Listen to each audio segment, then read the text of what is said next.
అప్పటికే రేవంత్ రెడ్డి గారు వర్గీకరణ చేసి అమలు చేస్తే మా విజయోత్సవాన్ని కొడుకనే జరుపుతాం. మేము చెప్తున్నాం, మేము ఎవరికి వ్యతిరేకం కాదు అని. ఏ పార్టీలో నేను చేరలేదు, నేను ఏ పార్టీకి వ్యతిరేకం కాను, నేను ఏ పార్టీలో చేరలేదు. వర్గీకరణకు నిజాయితీగా ముందుకు వస్తే ఎవరికైనా మేము అండదండలు అందించే చరిత్ర ఉన్నది. భవిష్యత్తులో మా ప్రయాణం అట్లనే జరుగుతుంది.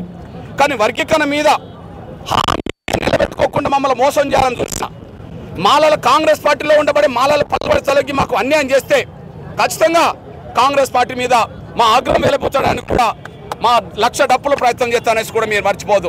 అందువల్ల నా జాతి ప్రజలారా, ఈ చివరి ఘట్టంలో జరిగే ప్రయత్నాల్లో ఎస్సీ వర్గీకరణ అమలు జరిగే సమయంలో, ఇంకా స్వార్థపరులు అడ్డంకులు కల్పిస్తున్న సమయంలో, మన బిడ్డల నోటికాడు కూడు కూడా గుంజుకోవాలని చెప్పి మాల స్వార్థపరులు ప్రయత్నం చేస్తున్న సమయంలో మన బిడ్డలకు వర్గీకరణ ఫలాలు అందించడానికే ఫిబ్రవరి 7న 1000 గొంతుల పాటలతో 1,00,000 డప్పుల మాదిగ గుండె చప్పులతో మహోత్తరమైన ఉద్యమ కార్యాచరణకు పిలుపునివ్వడం జరిగింది. అందులో నా జాతి ప్రజలు ఇంటింటికి ఒక డప్పు కొనండి. ఇప్పటికే ప్రతి మాదిగ పల్లెల్లో చావులకు, పెళ్లిళ్లకు, వాటికి శుభకార్యాలకు, అశుభకార్యాలకు మన డప్పులు మోగుతున్నాయి గ్రామాల్లో. ఆ డప్పులను కాకబెట్టండి, హైదరాబాద్కు సిద్ధం చేయండి. ఇంట్లో ప్రతి ఒక్కరిలో డప్పు లేకపోవచ్చు, కానీ ప్రతి ఊర్లో డప్పు ఉన్నది. కానీ ఇక ముందు ఈ నెల రోజుల్లో ప్రతి ఇంట్లో ఒక డప్పు ఉండేటట్టు చూడండి. ప్రతి ఒక్కరూ ఓ డప్పును సంకనేసుకొని రండి. ఒక ఊరిలో ఎన్ని ఇండ్లుంటాయో అన్ని ఇంట్లో డప్పులు ఉండేటట్టుగా కొనుక్కోవాల్సిన అవసరం ఉన్నది. ఈ కార్యక్రమంలో, ఈ మహత్తరమైన కార్యక్రమంలో ప్రతి ఒక్కరూ డప్పు పట్టుకొని రావాలి. మీరు లాయర్లైనా పర్లేదు, మీరు డాక్టర్లైనా, మీరు వార్డు మెంబర్లైనా, మీరు సర్పంచ్లైనా, మీరు ఎమ్మెల్యేలైనా, మీరు మంత్రులైనా, మీరు ఎవరైనా సరే, మాదిగ జాతి బిడ్డలైన ప్రతి ఒక్కరూ ఖచ్చితంగా సంఖ్యను రప్పేసుకొని రావాల్సిన అవసరం ఉన్నది. మన ఆవేదన తెలియజేయాలన్నా ఈసారి మన శబ్దమే తెలియజేయాలి. మన ఆగ్రహం ప్రకటించాలన్నా మన దండోరే ఆగ్రహాన్ని ప్రకటించాలి. ఇది ఒక మహత్తరమైన కార్యక్రమం, ఒక సాంస్కృతిక ఉద్యమం. మన చేతిలో ఉండబడే మన డప్పే మనకు ఒక ఆయుధం.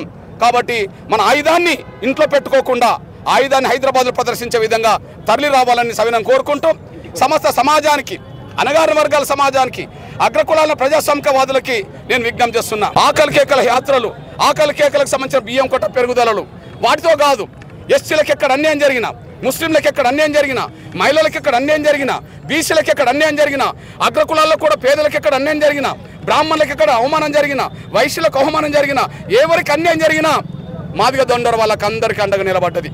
ఇప్పుడు మాలల్లో ఉండబడే స్వార్థపరులు రాజకీయంగా చాలా పలుకుబడి గల వాళ్ళు, ఆర్థికంగా లక్షల కోట్ల రూపాయలు సంపాదించుకున్న కుటుంబానికి సంబంధించిన వాళ్ళు, అదే సమయంలో సొంత మీడియా నడిపే శక్తివంతులు, భారతదేశంలో దళిత వర్గాలు అతి శక్తివంతమైన కుటుంబం వాళ్ళ తెలంగాణ గడ్డ మీద వర్గీకరణ జరగకుండా అడ్డుపడే ప్రయత్నాలు చేస్తున్నారు. ఆ శక్తి మాదిగలకు లేదు. ఆర్థికంగా వాళ్ళలాగా మాకు శక్తి లేదు, మాకు మీడియా లేదు, మాకు రాజకీయ పలుకుబడి లేదు. ఇట్లాంటి సమయంలో ఒక బలహీనమైన జాతి, అందరికంటే వెనుకబడ్డ జాతి, ఒక న్యాయం కోసం జరుగుతున్న పోరాటానికి సంపూర్ణ మద్దతు అందించాల్సిందిగా అన్ని వర్గాలకు సంబంధించిన ఎస్సీ, ఎస్టీ, బీసీ, మైనార్టీ, ఓసీకి సంబంధించిన అన్ని వర్గాలకు సంబంధించిన ప్రజాస్వామికవాదులందరికీ నేను విజ్ఞప్తి చేస్తున్నా.